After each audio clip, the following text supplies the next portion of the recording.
자, 아프리카 사람들이 굉장히 많이 죽어가고 있는데요. 벌써 1000명 넘어서 많은 사람들이 벌써 죽었고요. 의료진들도, 의사들도 많이 죽었다고 합니다. 뭐 지금 아픈 사람은 뭐 몇천 명이 되고요. 근데 이 지맵이라는 그 약이 있습니다. 그 지맵이라는 약을 시험 단계라고 하는데요. 예, 이 미국 사람들이 시험 단계다, 뭐 아직은 확실하지 않다, 하는 이 모든 말, 저는 믿을 수가 없습니다. 무슨 꿍꿍이 속인지요. 근데 이 지맵이라는 그 약을 사용해서 미국인 의료진 2명이 회복이 됐습니다. 저는 그 소리를 들었을 때, 야, 정말 흑인들만 죽는구나.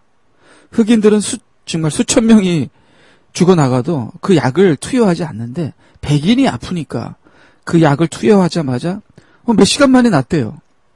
그 얘기를 들으니까 정말 솔직히 마음이 굉장히 아프더라고요.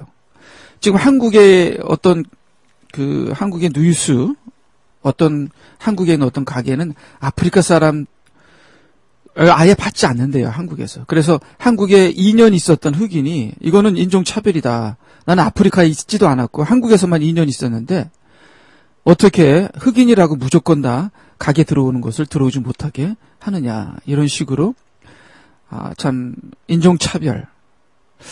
특별히 이 아프리카에서 흑인들이 이렇게 많이 죽어나가는 거에 대해서 참으로 안타깝습니다. 자, 이 지맵이 백인들 2명을 그냥 몇 시간 안에 살렸는데 왜 흑인들한테는 이 지맵이라는 약을 투여하지 않는가?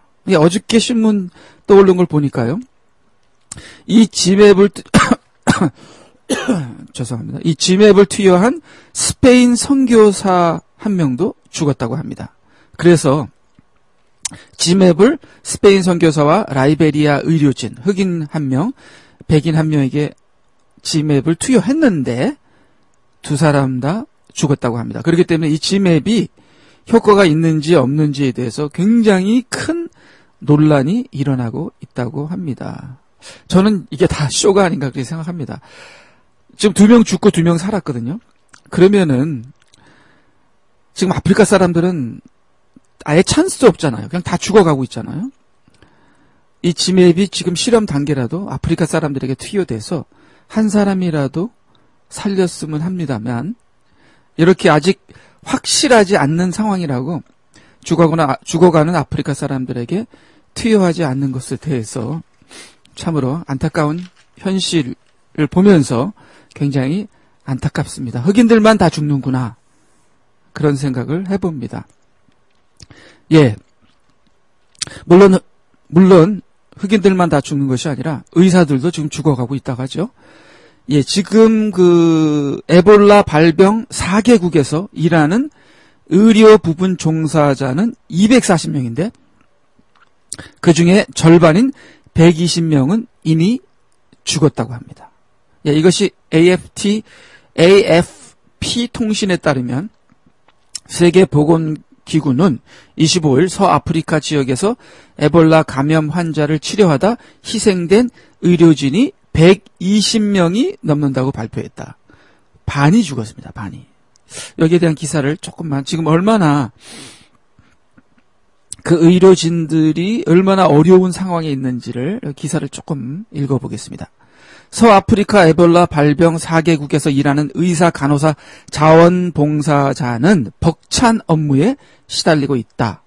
블룸버그 통신에 따르면 이들의 일상은 자신이 어디를 다녀왔는지 거짓말을 일삼는 에볼라 환자들을 다루는 일부터 의사를 믿지 못하는 환자의 가족과 이웃을 설득하는 일까지 험난하다. 게다가 의약품과 의료시설은 태부족이다. 라이베리아에선 일부 의료센터에서 시체를 운반할 부대가 다 떨어졌다. 에볼라 감염 사망자가 발생해도 시신을 적절하게 처리할 장비가 없는 셈이다. 시에라리온에서 환자는 텐트촌에서 머물러 있으며 의료진은 머리부터 발끝까지 비닐 슈트로 꽉 감싼 채 일하다 마스크와 장갑을 차고 부추도 씹는다. 화씨 80도, 섭씨 27도를 넘나드는 아프리카의 더운 날씨 속에서 이런 중무장을 하고 오전 6시부터 오후 10시까지 하루 16시간을 일한다. 시에라리온에서 의사 5명은 이러한 열악한 여건 속에서도 지난 2개월 동안 환자 300명을 돌봤다. 치료는 주로 침대 80개가량이 있는 텐트 안에서 이루어진다. 환자는 보통 텐트 1000벽으로 분리돼 있다. 치과위생사 100명가량이 에볼라 환자가 쏟아놓은 구토와 설사 배설물을 치우고 침대를 소독하며 시신을 처리한다. 이들 의료진은 대부분 환자 경험이 거의 없는 20대 초반이다. 참 답답합니다. 너무나 고생하고 이런 열악한 환경 속에서 의료진 반이 120명이 벌써 이미 숨을 거두었다고 합니다. 자, 이 에볼라가 미국에서 특허를 받았거든요. 과연 이 에볼라가 도대체 무슨 의도로 미국에서 특허받은 것이 아프리카에서 퍼졌는가 생각하면서 누구는 퍼뜨리고 누구는 죽고 누구는 돕다가 또 죽고 참으로 안타까운 일이 아닐 수 없습니다. 참 프리메이슨들이 인구를 감소한다는데요. 저는 이것이 인구를 감소하기 위한 엘리트들의 빅브라더들의 전략이라고 저는 그렇게 생각을 합니다. 예, 점점 미국은 자유를 잃어버리고 있습니다. 예, 이번 나온 기사는 정말 기가 막힌데요. 미국에는 이제는 자유가 없습니다. 종교의 자유가 없습니다. 예, 저는 미국에서 중학교 2학년부터 자라면서요. 미국에 오니까 기침을 하니까 bless you 그러더라고요. bless you. 영어 한국말로 번역하면 축복합니다잖아요. bless you. 축복합니다. 예, 미국 지금 요새는 제가 기침을 해도 지금도 그렇죠. 제가 뭐 스타벅스에서 커피를 마시거나 공부를 하거나 또 뭐 어디 있을 때 주위에 백인들이 있잖아요. 그러면 제가 이제 기침을 합니다. 그러면 젊은 사람들은 안 하는 것 같아요. 좀 나이가 있으신 분은 bless you, bless you. 제가 어렸을 때 미국에 왔을 때 70년도죠. 그때도 어린 학생들도 기침하면 다 bless you 그럽니다. bless you. 이건 미국의 문화입니다. 이건 예를 들어서 한국에 아침 드셨습니까? 진지 드셨습니까? 안녕하셨습니까? 그런 인사지요. 기침하는 사람들에게, 참, 축복합니다. 몸이 좀 허약하시네요. 이런 당연한 인사고 예인데요. 이제 이런 말도 미국에서는 못하게 되었습니다. 특별히 공공기관인 학교에서 못하게 되었다는 그런 기사가 있는데요. 테네시 북부 멤피스로부터 1시간 반 정도 떨어진 곳에 위치한 다이어 카운티 고등학교의 3학년생인 켄트라 테너는 교실에서 한 동료 학생이 재치기를 하자 축복합니다. bless you 그랬어요. 여러분도 미국에서 살면서 bless you란 말을 들어보셨는지 모르겠어요. 아무나 다 합니다. 예, 저도 하고요. 재치기를 하자 축복합니다라고 위로의 말을 했다. 테너는 축복합니다라는 말을 교실에서 사용 금지되어 있다고 얘기를 했다. 예, 축복합니다. bless you란 말이 사용 금지됐다고 합니다. 그래서 정학을 당했습니다. 이 학생이 정학을 당했는데요. 이 정학을 이 교무실로 끌려간 이 학생이 도대체 누가 너에게 이런 말을 하려고 가르쳤느냐 했을 때, 예, 저희 어머님과 목사님이 그렇게 가르쳐줬다고 했는데요. 예, 이 학생은 예, 학교에서 정학을 당했습니다. 예, 참으로 안타까운 일입니다. 예. 예, 또 우리 오바마 여기 또 다른 기사는요. 예, 오바마 대통령은 워싱턴 DC에서 열린 미국과 아프리카 정상들 간의 모임에서 주요한 의제를 전달했다. 이 의제는 에볼라 바이러스의 확산이나 나이제리아에서 진행되고 있는 보코하람에 관한 것이 아니라, 예. 예, 이 아프리카 정상들 간의 모임에서 중요한 안건을 다루는 거는 당연히 지금 아프리카 사람 수천 명이 죽어가고 있는 에볼라에 대해서 얘기를 해야 되는데 에볼라에 대해서 얘기한 것이 아니라 동성애에 관해서 얘기했어요. 예, 동성애에 관해서 오바마가 뭐 협박 비슷한, 예, 동성애를 지지하냐 아니면 이제는 모든 경제 지원을 끊겠다 하는 이러한 협박 비슷한 것을 아프리카 정상들 간의 모임에서 했다는 겁니다. 예, 계속 기사 읽겠습니다. 버락 오바마 대통령과 바이든 부통령 그리고 다른 전현직 오바마 행정부의 관료들이 아프리카 지도자들에게 경제적인 도움을 얻으려면 먼저 동성애자들에 대한 법적인 보호와 문화적인 수용을 해야 한다는 뜻을 전달했다.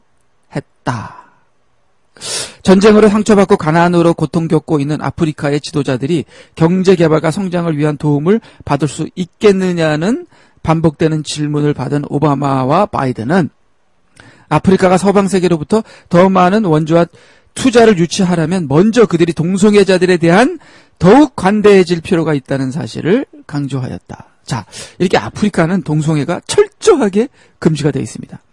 근데 아프리카에서 수많은 사람들이 동성애로 죽는 거는 참으로 저는 의아하다고 합니다.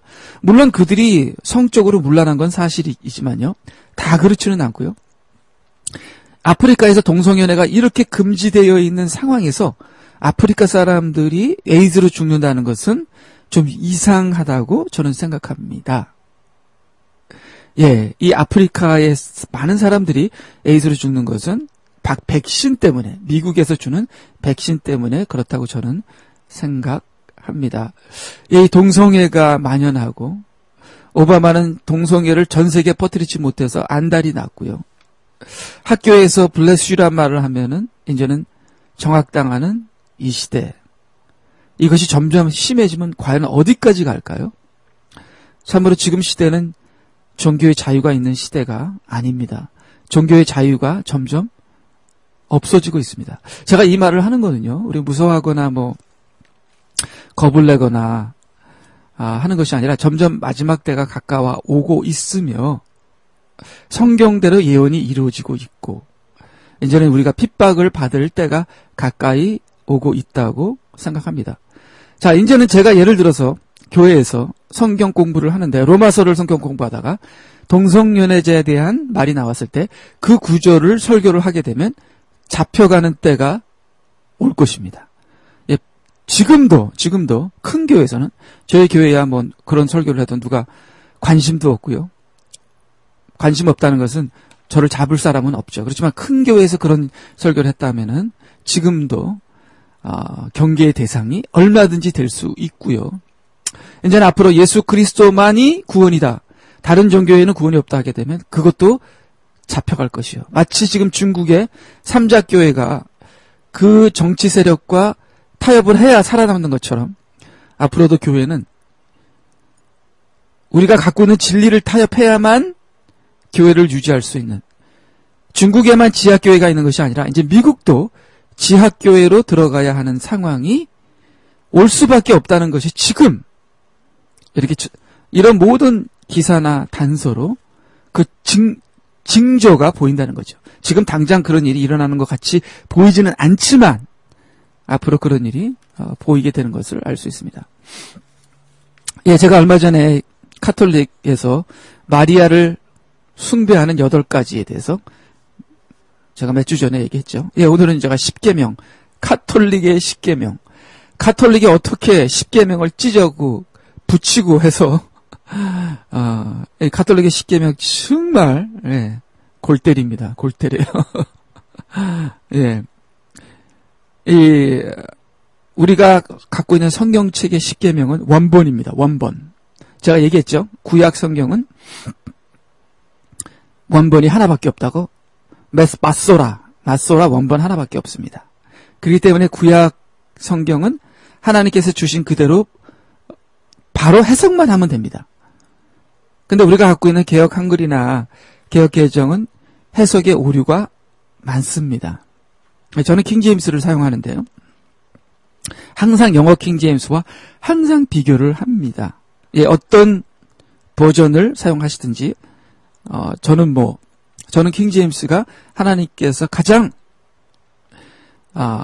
정확하게 보존된 성경이라고 저는 확신합니다. 예, 킹제임스든 또 다른 성경 버전이든 이 십계명에 대해서는 정확하게 해석이 됐습니다. 근데 카톨릭의 십계명을 보게 되면요. 예, 카톨릭 십계명 기가 막힙니다. 십계명 중에서 첫째 계명과 둘째 계명은 생명입니다. 굉장히 중요합니다. 첫째, 나 외에 다른 신들을 있게 하지 마라. 둘째, 어떤 우상도 만들지 말고 절하지 마라. 이것이 1계명, 2계명이잖아요. 근데 이 카톨릭에서는요, 예, 1계명, 2계명을 합쳐서 완전 뒤바꿔 버렸습니다. 그래서 캐톨릭 10계명 1계명은 한 분이신 하나님을 흠숭하여라. 이 흠숭하여라가 무슨 뜻인지 모르겠어요. 제가 미국에서 오래 자라서 그런지. 그래도 모르는 한국말이 없는데 흠숭하여라. 예. 죄송합니다. 그걸 제가 미리 좀 찾아 갖고 와야 되는데 1계명, 2계명을 짬뽕을 시켜서 짬뽕 시켜도 뭐 제대로 뜻만 전달하면 제가 뭐 아무 말 안 하겠는데 아예 1계명, 2계명을 없애버렸습니다. 그리고 1계명이 한 분이신 하나님을 흠숭하여라. 이거 성경에 있지도 않는, 성경에서 마음대로 빼고 찍고 더하고, 예, 정말 하나님 말씀에 더하고 빼면은 저주를 받는 건데요. 정말 이 카톨릭은 2단 중에 2단입니다. 예, 왜 이렇게 10계명, 1계명, 2계명을 카톨릭이 뺐느냐? 이것은 카톨릭이 우상 숭배를 하기 때문입니다. 예, 죽은 세인트들, 성자들에게 기도를 하거나 그들에게 기도를 하고 마리아의 상을 만들어 기도를 하고 또 성자들의 상을 만들어 기도를 하고 제가 멕시코에 갔을 때 마리아 상만 있는 게 아니라 세례 요한의 상도 있더라고요. 길거리를 가는데 길거리에 이렇게 조그만 altar, 영어로는 altar이니까 하여튼 구석에 단을 쌓아놓고 거기에 보니까 그게 세례 요한이에요. 세례 요한의 상이 있는데 거기다 또 딱 그렇게 해서 사람들이 기도 올리고 그러더라고요. 기가 막혀서. 예. 그래서 사도신경에 성도들의 교제와 그렇게 나와 있잖아요. 사도신경에 성도들의 교제와. 제가 지금 사도신경을 저희 교회에서 읽는 거를 보류하고 있는데요. 이 사도신경의 성도들의 교제와 하면 우리는 그냥 교인들 간의 교제라고 생각하잖아요. 근데 천주교는 그렇지 않다고 합니다. 천주교에서는 교인들을 성도라고 하지 않는다 그럽니다. 이 천주교에서 성도는 이 특별한 사람, 그리고 지금 죽어서 하늘에 계신 분들이 성도라고 하는데요. 성도들의 교제는 그 하늘에 있는 그 죽은 영혼들과 교제를 의미한다고 하는 제가 글을 읽고 놀라 자빠져 갖고서 지금 이 사도신경이 카톨릭 냄새가 나니까 지금 보류하고 있는데요. 자, 이렇게 우상 숭배하는 카톨릭이 이 자기들이 우상 숭배하니까 10계명, 1계명하고 2계명을 쏙 빼고 어디서 있지도 않은 이상한 말을 갖다 붙여서 한 분이신 하나님을 흠숭하여라. 그게 1계명입니다. 그 다음에 캐톨릭 10계명의 2계명은 하느님의 이름을 함부로 부르지 마라. 자, 이거는 3계명이죠. 셋째 계명이 첫째는 나 외에 다른 신을 있게 하지 마라. 둘째는 어떤 우상도 만들지 말고 절하지 마라. 셋째 계명이 하나님의 이름을 망령되이 부르지 말란데 이것이 2계명이 됐습니다. 그 셋째 계명이 또 이 골 때립니다. 예, 죄송합니다. 제가 말을 막 해서요.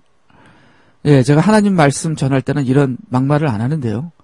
이 캐톨릭의 이 10계명을 읽으니까 제가 지금 약간 좀 흥분된 상태입니다. 예.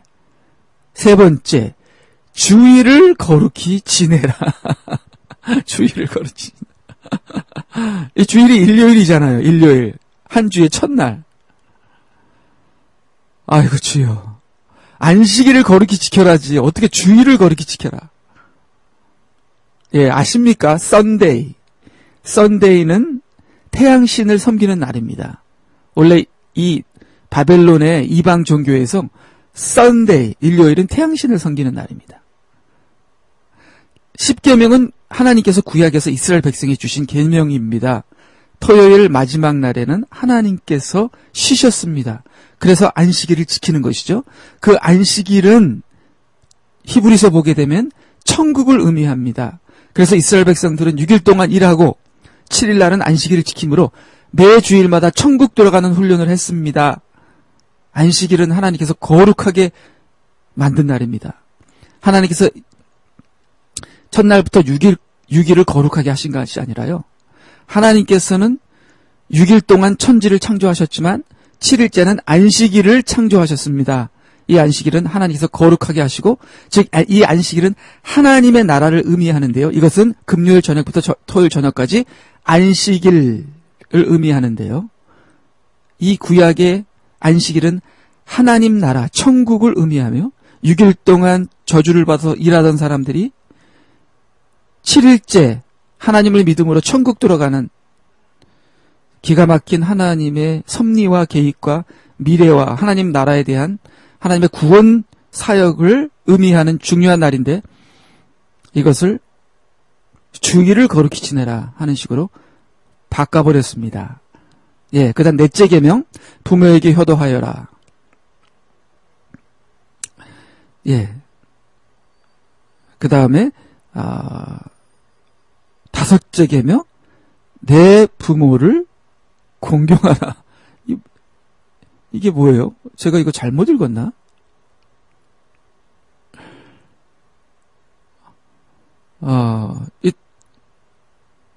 이거 제가 지금 기사에서 뽑은 건데 이 기사가 잘못하고 있나 모르겠네요. 예.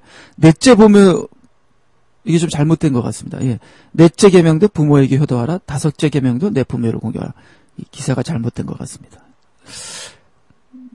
지금 신문을 쓴 기사는 제가 무조건 맞다고 생각해서 가져오는데요. 예, 하여튼 간에. 예, 여섯째 계명 간응하지 마라. 일곱째 계명 도둑질하지 말라. 여덟째 계명 거짓 증언하지 말라. 아홉째 계명 남의 아내를 탐내지 마라. 열째 계명 남의 재물을 탐내지 마라. 예, 또 십계명의 캐톨릭 십계명의 9번째하고 10번째는 구약의 십계명의 10번째를 2개를 나눠서 마지막 십계명 내 이웃의 아내나 재물을 탐내지 말라를 2개로 쪼개서 9째 계명 내 아내를 탐내지 마라. 10번째 계명 남의 재물을 탐내지 마라. 그렇게 완전 찍고 뜯고 조작하고 붙이고 빼고, 예, 좀 하나님의 그 귀한 말씀에 난도질을 한 캐톨릭의 십계명. 여러분, 제가 나가서 캐톨릭 믿지 말라고 데모하라는 말이 아닙니다. 캐톨릭은 하나님의 말씀을 가지고 있지 않습니다. 차라리 하나님 말씀을 안 읽는 게 낫지. 이렇게 조작되고 완전 난돌질 당한 하나님의 말씀을 읽다가 우리의 믿음마저 없어지는 상황이 될 것입니다. 예, 또 놀랄 기사가 또 하나 있는데요. 이거는 정말 놀랄 기사입니다. 예, 교황이 무슨 말을 했냐면요. 교황이 무슨 말을 했냐면요. 지금 교황에게 이런 말을 했습니다. 교황에게 어떤 말을 했냐면, 어떤 기자가 교황에게 이런 질문을 했습니다. 근본주의 기독교에 대해 당신이 가지신 생각이 어떻습니까? 근본주의 기독교에 대해 당신이 가지신 생각이 어떻습니까? 이 근본주의 기독교가 뭐냐? 펀더멘탈리스트인데요. 이 근본주의 기독교를 2가지로 볼 수 있다고 합니다. 근본주의 기독교.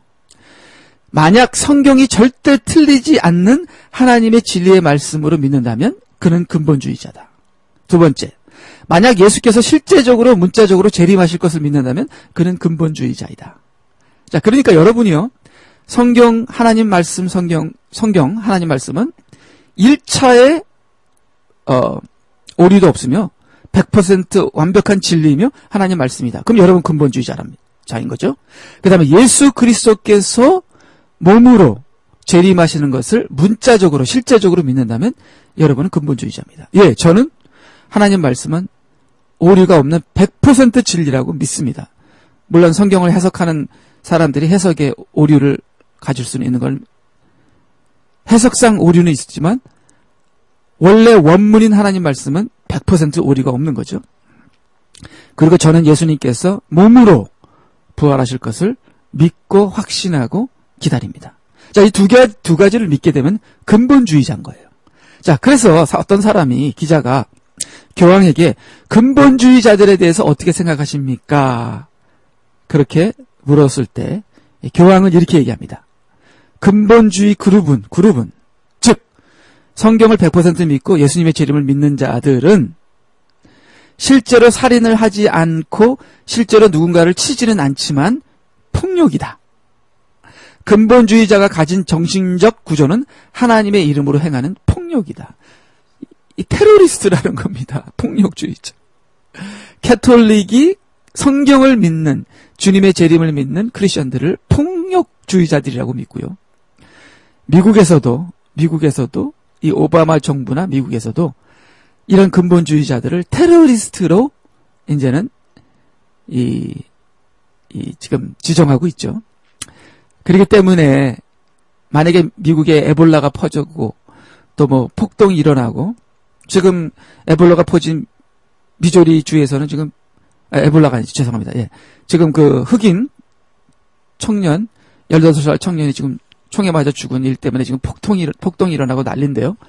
예, 지금 현재 상황 어느 정도까지 갔는지는 제가 모르겠는데요.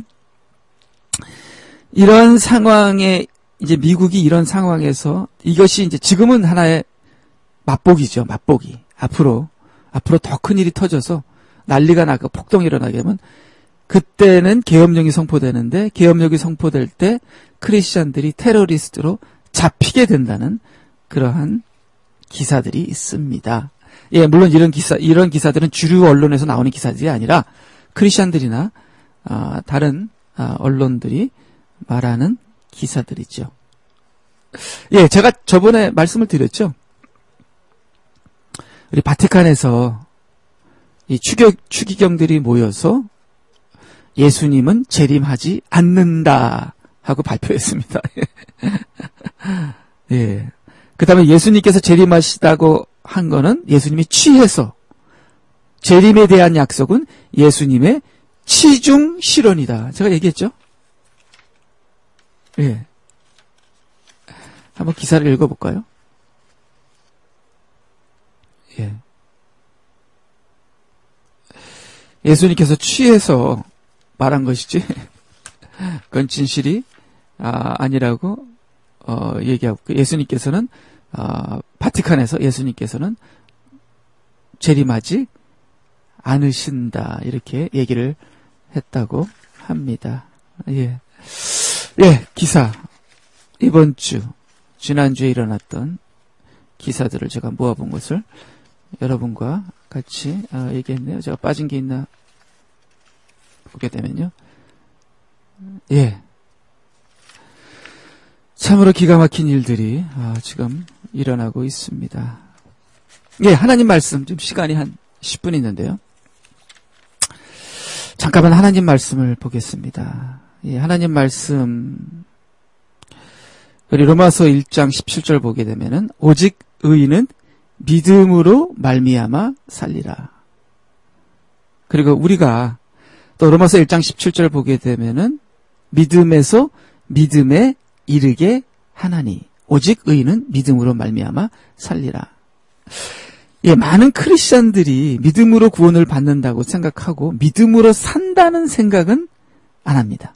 믿음으로 구원 받았으니까 믿음으로 사는 거에 대해서는 소홀하게 여깁니다. 제가 얘기했죠. 어떤 성가대 지휘자가, 이 성가대 지휘자는 여러 사람들의 주목을 받습니다. 그래서 굉장히 위험한 그 자리가 성가대 지휘자인데요. 아마 이 사람이 잘생겼나 봐요. 근데 부인도 있고 유부남입니다. 성가대 지휘를 하다 보니까 어떤 여자와 눈이 맞았어요. 그래서 그 여자와 동거를 하면서 자기 아내와 이혼을 했습니다. 자, 이 아내는 눈물을 흘리며 너무 기가 막혀서 목사님을 찾아옵니다. 목사님, 이럴 수가 있습니까? 목사님이 너무나 마음이 아파서 그 남자를 찾아갑니다. 물론 그 남자는 벌써 교회를 옮겼습니다. 예, 교회를 옮긴 이 남자가 목사님에게 이렇게 얘기합니다. 나는 천당 간다. 나는 천당 간다. 칼빈주의에 입각해서 한 번 받은 구원은 영원한 구원이기 때문에 나는 천당 간다. 예, 목사님이 하도 기가 막혀서. 근데 이 사람은 나는 예수님을 믿고 구원을 받았기 때문에 나는 천당 간다. 이렇게 얘기를 하고 있거든요. 이 기가 막힌 얘기. 이 사람은 믿음으로 구원을 받았다고 하는 겁니다. 근데 이 사람은 믿음으로 살지는 않거든요. 자, 믿음으로 구원받은 사람이 믿음으로 안 산다면 믿음으로 구원받은 것은 가짜인 거죠. 왜? 진짜냐 가짜냐는 그 열매로 아는 것이죠. 그렇기 때문에 믿음으로 구원받은 자는 믿음으로 살아야 하는 것입니다. 믿음으로 사는 것이 열매지요. 그래서 오직 의인은 믿음으로 말미암아 살리라. 믿음으로 살지 않는 자는 의인이 아닌 것이죠. 즉 믿는 자가 아닌 것입니다. 우리는 하나님의 은혜로 의인이 되는 겁니다. 우리 안에 있는 의인은 나의 의가 아니라 하나님의 의입니다. 그렇기 때문에 우리가 받는 것도 믿음으로 구원받고 구원받은 다음에 사는 것도 하나님의 은혜로 삽니다. 믿음으로 삽니다. 은혜로 삽니다. 성령의 인도하심으로 삽니다. 시작도 은혜요. 시작도 믿음이요. 과정도 믿음이요. 과정도 은혜요. 주님이 재림하셔서 우리의 구원을 완성하시는 것도 믿음이요. 은혜요. 처음부터 끝까지 모든 것이 하나님의 은혜요. 모든 것이 믿음입니다. 그리고 믿음을 통해서 살다 보면은 성령의 열매가 맺히게 됩니다. 그렇기 때문에 진짜냐 가짜냐 하는 것은 성령의 열매로 아는 것이죠. 자, 이렇게 지멋대로 자기 멋대로 죄지며 1점에 회개할 마음도 없고 자기가 잘못했다고 1%라도 느끼지 않는 이 강팍한 악한 이 성가대 지휘자의 이 심정은 그 어떤 열매도 그 어떤 믿음도 볼 수 없는 믿음으로 살지 않는 사람은 믿음으로 구원도 받지 않은 것입니다. 자, 예, 한 5분 남았는데요. 자, 저는 참 이 구약에서 신약에서는 하나님을 믿는다는 말을 별로 안 합니다. 다 믿으니까요. 하나님을 믿는 건 당연하니까요. 물론 하나님을 믿는다는 이 믿음이라는 단어가 구약에 있습니다. 그렇지만 믿음이라는 단어를 많이 쓰지는 않습니다. 그렇지만 신약에서는 믿음이라는 단어를 많이 쓰는 그 이유가 예수 그리스도 때문에 그렇습니다.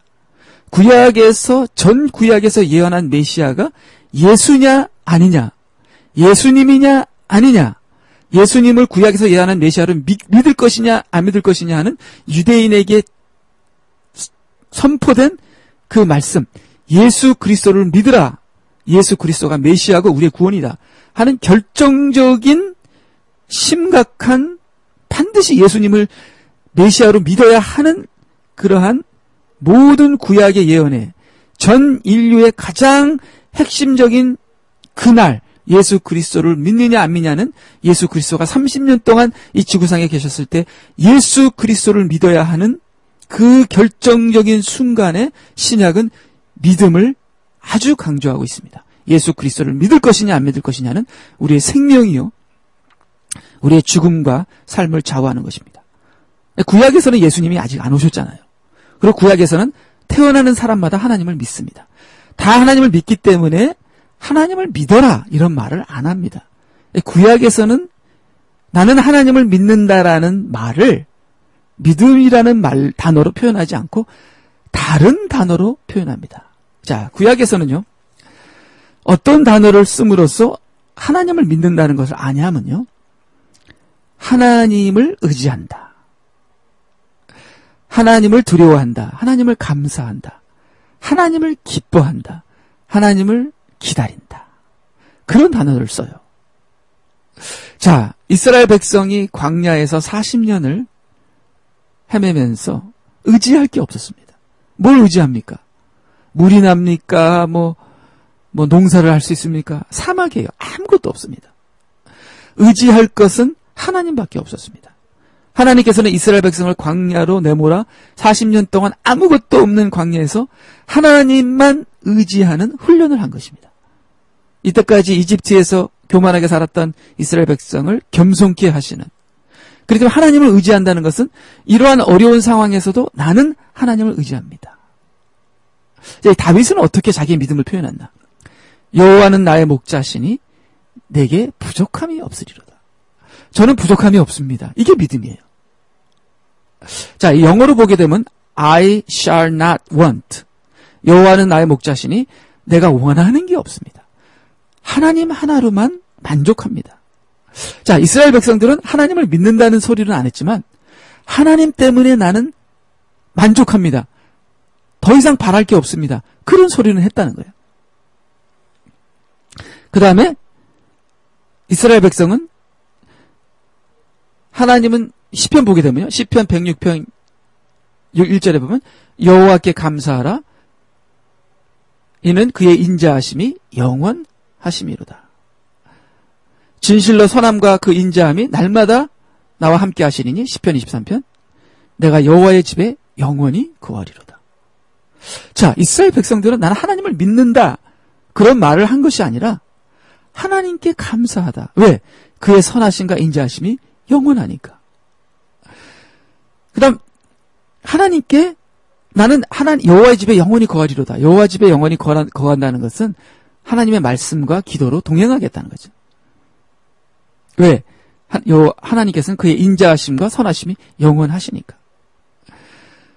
또 느헤미야가 뭐라 그랬습니까? 여호와를 기뻐하는 것이 너희의 힘이니라. 이스라엘 백성은 하나님을 믿는다는 말보단 하나님을 기뻐한다는 말을 했습니다. 제가 왜 이런 말을 하냐면요. 구약의 이 믿음의 표현이 우리의 표현이 돼야 돼요. 아, 제발 하나님 믿는다는 말을 그만하세요. 안 믿어요, 저는. 네. 제 자신에게도 마찬가지고요. 하나님을 믿는다고 하면서 기뻐하지 않고 감사하지 않고 서로 상처를 주고. 여러분, 구약에서 가장 핵심적인, 가장 밑바닥에 깔려있는 믿음이 뭔지 압니까? 하나님을 두려워하는 거. The fear of the Lord. 하나님을 두려워하는 거예요. 아브라함이 이 남쪽으로 내려갔을 때, 흉년이 들어서 남쪽으로 내려갔을 때 굉장히 두려워했습니다. 왜? 그쪽 사람들이 자기들과 자기 가족을 해칠까봐. 그래 두려워한 이유가 이 지역 사람들은 하나님을 두려워하지 않기 때문에. 자, 아브라함이 이렇게 말했습니다. 이 지역 사람들은 하나님을 믿지 않기 때문에 그렇게 말하지 않고요. 하나님을 두려워하지 않기 때문에 그렇게 얘기했습니다. 즉 하나님을 믿지 않는 사람은 하나님을 두려워하지 않습니다. 하나님을 두려워하지 않는 이 백성들에 있다가는 우리가 큰 해를 당할 것이다. 그렇게 무서워했습니다. 즉 하나님을 두려워한다는 것은 믿음의 기본입니다. 제가 이 말씀은 여러 번 드렸죠. 한국말도 이런 말이 있잖아요. 하늘이 무섭지 않나. 너 하늘이 무섭지 않냐. 근데 어떻게 그런 악행을 할 수 있느냐. 이 말이 한국말도 이런 말이 있어요. 이 마찬가지로 하나님을 두려워하는 자는 나쁜 짓 못합니다. 못해요. 저도 하나님 두려워서 나쁜 짓 못합니다. 하나님 두려워서 사람 가슴에 상처 못 줍니다. 상처 주면 나중에 하나님께 혼나니까요. 그 상처받은 사람이 눈물 흘리면서 하나님께 호소하면 저는 죽는 겁니다. 하나님 앞에. 하나님을 두려워할 줄 아는 자가 하나님을 믿는 자입니다. 이 시대 기독교인들이 하나님 믿는다 하면서 하나님 두려운 줄 모르죠. 하나님께 감사 안 하죠. 하나님을 의지도 안 하죠. 하나님의 하나로 만족도 안 하면서 욕심은 얼마나 많은지. 이스라엘 백성은요. 구약시대 사람들은 하나님 믿는다. 그런 표현을 안 했습니다. 하나님을 기다린다. 하나님을 기뻐한다. 이것이 믿음이에요. 당연히 하나님 믿죠. 하나님 믿는데 하나님 믿는다는 말을 그들은 할 필요가 없었습니다. 다 하나님 믿으니까. 그렇지만 진짜 하나님을 믿는 자가 누구냐? 어려운 상황에서도 하나님을 의지하는 자. 하나님이 두려워서 죄를 못 짓는 자. 하나님의 그 선하심과 인자하심을 생각하면서 하나님께 감사하는 자. 힘들어도 하나님을 기뻐하면서 힘을 얻는 자. 지금은 당장 일이 해결 안 됐지만 조금 있으면 하나님께서 나의 모든 일을 해결해 주실 것을 믿고 하나님을 기다리는 자. 이 하나님을 기다린다도 이 기가 막힌데요. 영어 성경에 보게 되면 waiting upon the Lord. 하나님을 분명히 기다린다. 원문도 기다린다. 근데 이 개역 한글은요. 하나님을 바라본다라고 해석 나와 있어요. 저는 그 굉장히 불만이 많습니다. 하나님을 바라본다도 뭐 좋은 말이지만요. 원문 그대로 해석하면 하나님을 기다린답니다. 우리가 하나님을 기다릴 줄 알아야 돼요. 예, 지금 시간이 너무나 많이 갔는데요. 예, 하나님을 기다리고, 하나님을 기뻐하고, 하나님께 감사하고, 하나님을 두려워하고, 하나님 하나로만 만족하는 구약시대의 믿음의 사람들, 믿음의 표현들, 입술로 믿는다고만 하지 마시고요. 실질적으로 여러분의 어려운 상황 속에, 여러분의 모든 상황 속에, 인생 속에서 이러한 입술로 믿음을 표현하는 고백이 여러분들에게 있으시기를 주님의 이름으로 축원합니다. 예, 우리 다음 주 화요일 날 또 뵙겠습니다. 안녕히 계세요.